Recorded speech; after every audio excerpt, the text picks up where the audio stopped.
I was part of a wedding party and essentially from the morning until the reception at 6 p.m. There was no food. I was starving all day.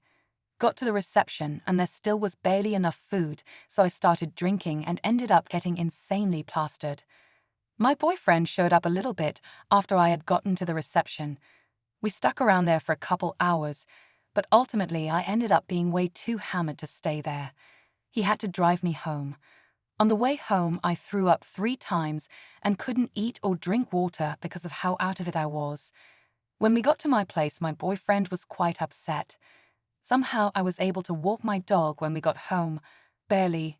Think I could only take him right outside the door before sitting down on the curb. This is just context for the state I was in. When we came back into my apartment, I changed out of the dress I was wearing and put on a baggy t-shirt and immediately blacked out in bed. My memory is spacey, but at some point my boyfriend moved from sitting on the couch to lying beside me in bed. Not coddling me or checking in on me at all, just sitting upright in bed. I remember him turning me over from being on my side and now on my back.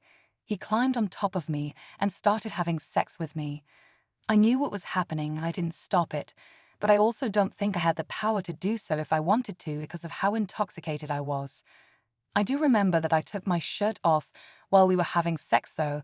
He ended up turning me around, continued to do what he was doing. Finished and then put his clothes on and said he was going to leave. He asked if I was going to walk him out, but obviously I was so drunk I couldn't, and he just left. Left with my door unlocked and all. Didn't even put water by my bedside. The next day he played it off like he was upset at how drunk I was and embarrassed us as a couple. When I mentioned to him that we had sex by the end of the night, so why does it matter? He said that it's because I kept asking him to come cuddle. I probably was asking him to come and cuddle, but the flashbacks I'm having are a little bit alarming because of the state I was in. Is something wrong with this situation and what he did, or is it ok? We are in a relationship, but I'm just in my head about if this is messed up or not.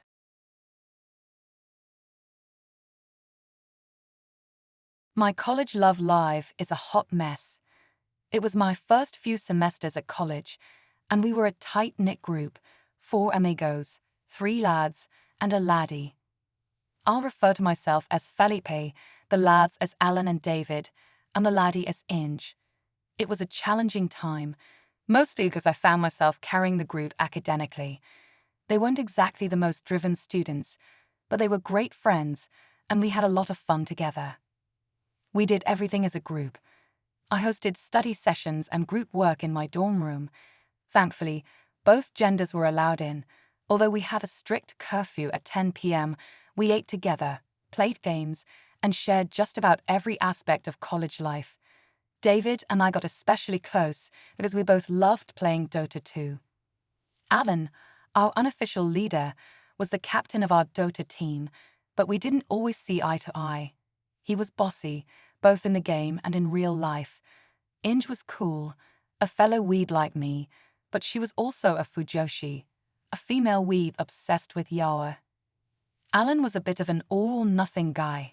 He only knew 2 speeds: break the roof or slam it hard down to the concrete. Go hard or go home was practically his motto. David, on the other hand, was the calm, cool, and highly successful playboy of the group. He must have banged at least 50 women, if not more. He was great with women, not so much with academics. And then there was Ing, half-broken, as I saw it, because of her father's problems. He had cancer, couldn't afford treatment, and smoked every day, much to her frustration. I messaged Ing almost every day. We both loved anime manga, and shipping our favorite characters. Over time, we opened up to each other.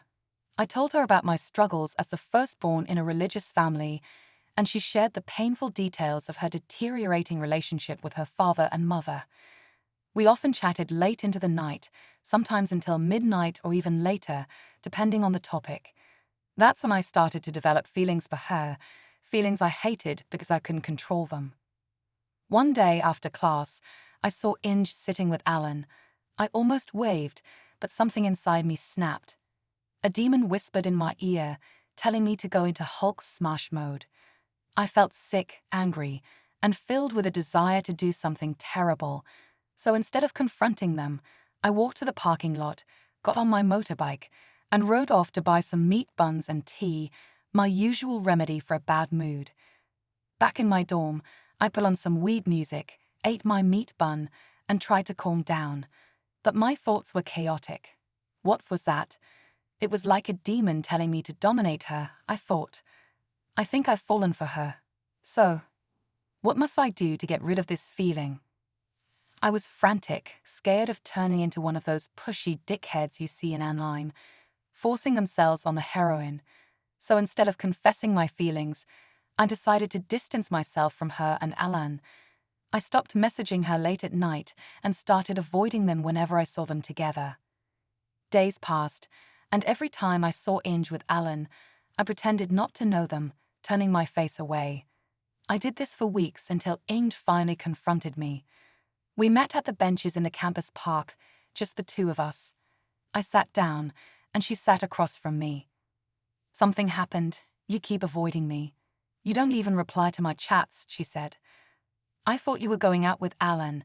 You spend most of your time with him," I blurted out, trying to mask my true feelings. "Oh God, I am not. I'm just accompanying him because our classes are mostly together," she explained. "Oh, well, I thought I was in the way," I mumbled, too scared to confess my feelings. In my mind, I was screaming, "I can't confess. I can't. I'm scared of failure, scared I might break our friendship, scared she might hate me." "Don't be a loser, lol. Come on, let's hang out together again sometime," she said, offering me a fist bump. "All right then, princess, it's a deal," I replied, meeting her fist with mine. Gradually, our group got back together. We went out for sushi, played games, watched anime, and just had a good time. The next few semesters were great because our classes aligned, and I got to spend more time with Inge. During the long breaks between classes, I'd invite her to lunch, sit with her in the park, or watch anime in the library to pass the time. Alan and David both knew I was into her, but subtlety was never my strong suit. Alan occasionally tried to ask her out on dates, but she always declined.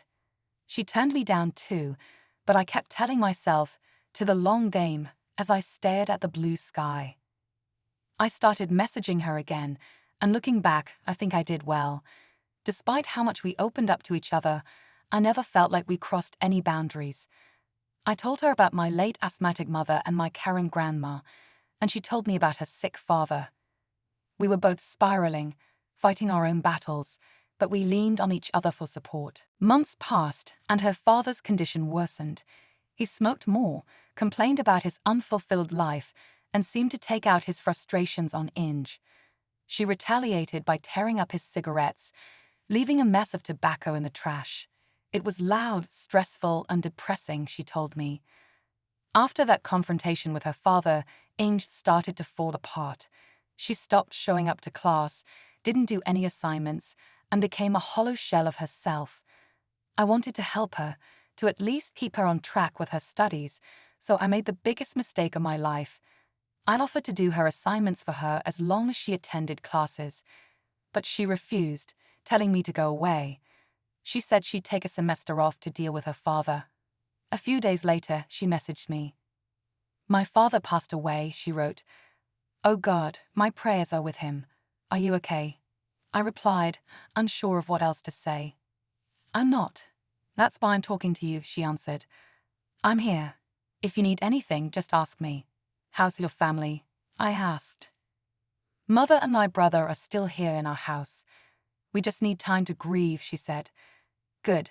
Now go make some tea and drink with your family," I suggested, trying to offer some comfort. "You think it'll help?" she asked. "I don't know. But you can cry and scream at me later if it makes things worse. For now, go make that sweet jasmine tea and drink it with your family," I insisted. "All right, you old man. What a bossy prick," she replied playfully. "And to you too, you bloody spoiled princess," I teased back. Seconds, days, weeks, and months passed in the blink of an eye. Nobody knew where Inge went or what she was doing. We just kept going with our studies, almost reaching the finish line. I checked my attendance one day and glanced at the list for another class. Her name was there, but she never showed up. What was she doing wasting her parents' money? I thought angrily, but I decided to check on her later. After the sun set and my assignments were done, I messaged her. "Hey, you okay?" I asked. "Yeah, I'm good now. How's it going?" she replied. "Good. It's just that you never showed up." "Why?" I asked, worried about her.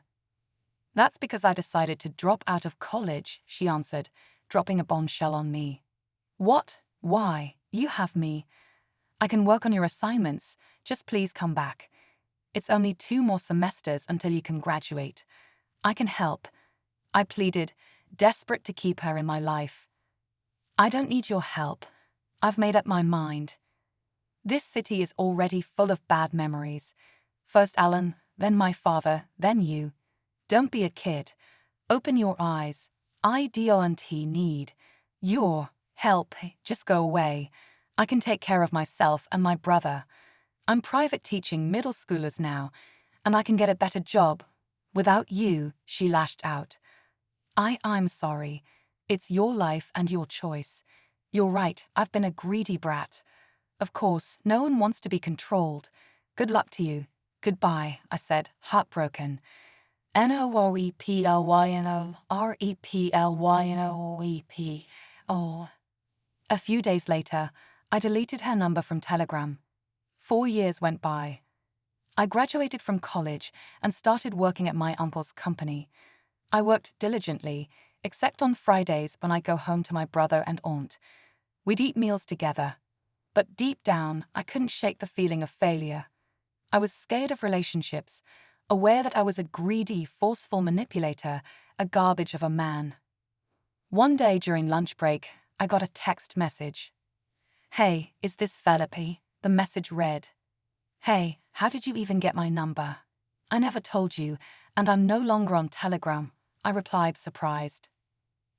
"I found your Facebook through a mutual friend. How are you?" "I've been thinking about the old days," the message continued. "Are you Inge?" "What happened to you?" I asked, a mix of emotions flooding back. "I'm Inge, yes. I've been working as a translator for a Japanese anime company," she replied. "Good for you. At least you found your way," I said, genuinely happy for her.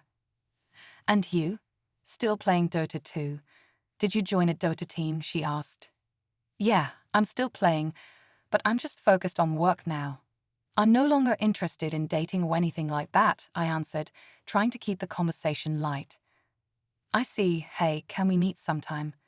"I've got something to tell you," she suggested. "I'm not sure, Inge. You'll just be disappointed in me." I hesitated, not wanting to reopen old wounds.